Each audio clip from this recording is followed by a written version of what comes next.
Welcome everyone back to the Crimson 15 podcast. I'm your host, Crimson Sen. And 15 PCA. Native 454. Be sure to follow us on Twitter at C15 Podcast. And a topic we don't talk about too much, horror movies. Huge 80s horror movie fans. Yes. Man, Friday the 13th, Nightmare on Elm Street, even crappy films like The Leprechaun. We love all this kind of stuff. Waxworks. Waxworks is another fun one. Probably an underrated one, but fun. Yeah. So, looks like Friday the 13th was on the road to be making a new film. I'm like, oh, cool, back in 2017, we're gonna bring this together, but it looks like it's hitting all these roadblocks, and it's probably not gonna happen now. Sad. Yeah. So, we have all kinds of problems with the ownership of characters, and again, this is coming from comicbook.com, and this is, they're quoting... I think one of the producers here says, one of our biggest heartbreaks of the last couple of years was that we were about to make the movie and it fell apart. That still hurts. Fuller's shared with the arrow in the head. I'm pretty sure that's a magazine. The fans reached out to us. Andrew doesn't really engage because he's not on Twitter, but I am, and I hear that the fans, and that's all they ask about. We get asked about it more than anything else. Fans think it's so simple that if we want to make a movie, we can go make it, but that's just not the case. There's the rights issue. Originally, Warner Brothers owned the rights. Then Paramount had them for a couple of years, and now I think the rights are reverting back to Warner Brothers. And then Warner Brothers bought out New Line Cinema. And then what's happening is there's a public squabble over the rights, and that was coming from, what was his name? Victor Miller. He came up with the character and the story, and he's fighting over the rights of that story.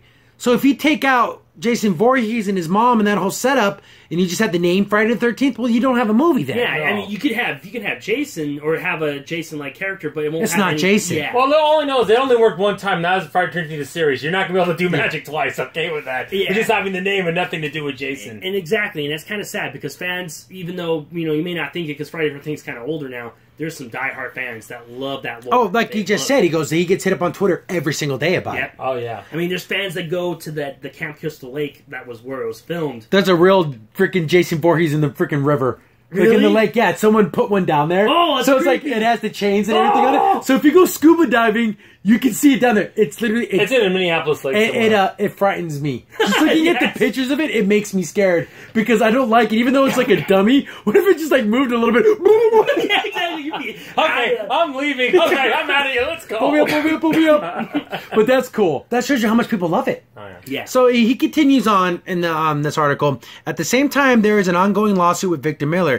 If there's a lawsuit hanging over the rights, it's problematic. You can't really make a movie to get it settled, Fuller confessed. And now that the movie's is at New Line, we've made a lot of movies with those guys, but that's not our home studio anymore. So the question is, do we make the movie with us? If they want to make the movie with us, we will drop what we're doing and make that movie. We have such great experiences making Friday the 13th. It would be a dream come true to watch those movies as a kid and then be part of it. So I don't really have a clear answer.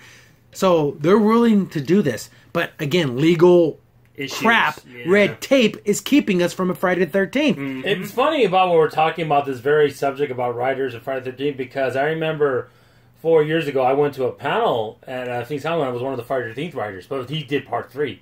I don't think he was the original, I'm not sure, but I would love to get his insights about this, because he would probably know so much about it, because he wrote a couple of the movies. Yeah, I want to say Victor Miller wrote only the first one. Yeah. But he wrote that story of Jason Voorhees. And again, and since everything's in limbo, I get those rights back now, because everything was in limbo. Yeah, it's one of those things. They say they were a couple of weeks from filming. Wow. They like started production, and then all this came like crashing down. That's why there hasn't been a new Friday the 13th in like 8 years. Yeah. And here's the thing: do you start over from the very, very beginning?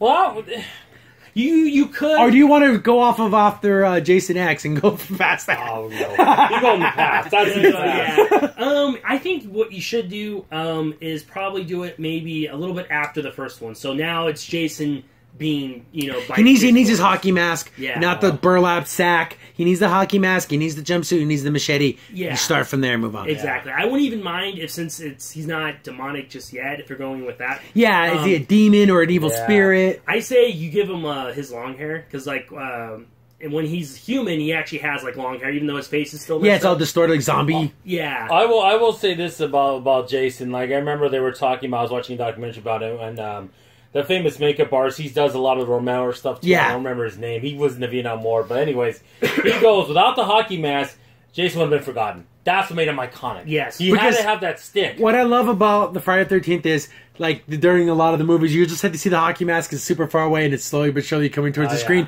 It's so iconic. Mm-hmm. Do you like the hockey mask with the little red V? I think I do. Or the I one like that's all white? I like the little red V at the net. I kind of like the one in 8 when it looked all kind of orangish, yellow, like it got stained. You got stained. They got stained. I like that. I liked the one where you went to Manhattan. I liked that one. Even though people thought it was goofy and weird, but I liked it. It was such fun. a shame they couldn't film more. Well, they only had 4 days. The budget was taking up all the budget because New York City's expensive to film. Yeah, I think it was supposed to be a fight on top of the Statue of Liberty. Yeah, they wanted to do something super great and they couldn't afford it. But yeah, I would love that. I would love, even if they want to do like old homages. I think in the latest remake, they did have a moment where he wore the Borak sack and then he found the mask. See, you gotta just reinvent the lore from the beginning. See, that's where it's old enough to start all over. But again, the Nightmare on Elm Street remake sucked. Oh yeah, the Halloween remakes. Well, but the sucked. one thing I will say, that's a little more unusual, is that since he's just a mask, you should be able to do a remake fairly well. See, Freddy is always going to be Robert Englund. That's the problem. It's going to be hard. They made him top too that. dark and disgusting in the remake, where he was like a child molester and all that crap. You know, they always alluded at that in the originals. But that was never the focus. It was more about, he's killing teenagers, he's doing his thing. Yes, but like another one, like there's no question about it. He kidnapped kids and he was a child. And then Nancy was helping him. It's just it was too gross back. No, thank you. So I don't know how I feel about this. These guys definitely want to do it if the passion's there and they want to make a story. But is it a continuation after what, part 8 or 9? Like, where do you put it? Or do you start over? I would say, it's got to be in the past, obviously. Yeah. I mean, they're after 10, because that would be... It's a future. Future now, no, but I think that's what you do. And another thing is, for me personally, my favorite will always be 7. Because I like when he fought Tina. I like, because there was someone that could fight him. Equally, on equal terms, yeah. And Freddy vs. Jason was a good movie. Oh, that was good, too. Very good movie. I love the fact that, because it's like the classic monster movies where you had Dracula versus the werewolf and the Wolfman, and Frankenstein versus the Wolfman, and all those kind of movies, because they gave both characters their dues. Yes. So Freddy was kicking some butt, then Jason's kicking some butt, then you have the ambiguous ending. Yes, I love the one of the original endings. They didn't get the right to. They were both going to go to hell, and they meet Pinhead.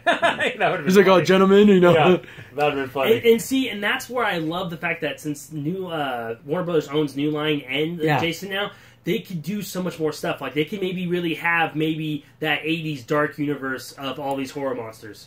I think that would be better than doing Universal monsters, personally. Yes. No one wants those. Me and Angry Video Game Nerd, nobody else. Nobody wants that. Yeah, no one. Because the Mummy, phew. Ooh, yeah. Well, and you, Walt from Comic They're the ones that want that. Yeah. No one else wants that. Because, I mean, you could do a lot of stuff here. I mean, there's a lot of classic... Yeah, and again, they're gritty enough for Yeah, you know? exactly, because, like you said, people still like watching Child's Play. People still like watching Freddy Krueger and Jason. Do you put Leatherface in there? Again, it's just one of those things where we're still in that era of... the scary movies, the Paranormal Activity, it's like ghosts and stuff. Yeah. So we haven't had that, that Jason Killer type anymore. Well, it's funny, like, I remember James saying this, if you will, by the way, watch this stuff when he talks about Monster Madness. Monster movie Monsters are excellent. He says the best, as you brought up, James, where he goes, this decade or longer, we don't have a name for it. We have the golden age of scary movies. We had the silver and the bronze was Freddy, Jason. We don't have anything here. There's nothing to super gore. I mean, but that's when you got like the Hostels and the freaking human centipedes and things like that. Purge and all that. Yeah, that kind of stuff. Oh, there's this funny thing this guy posted on the script.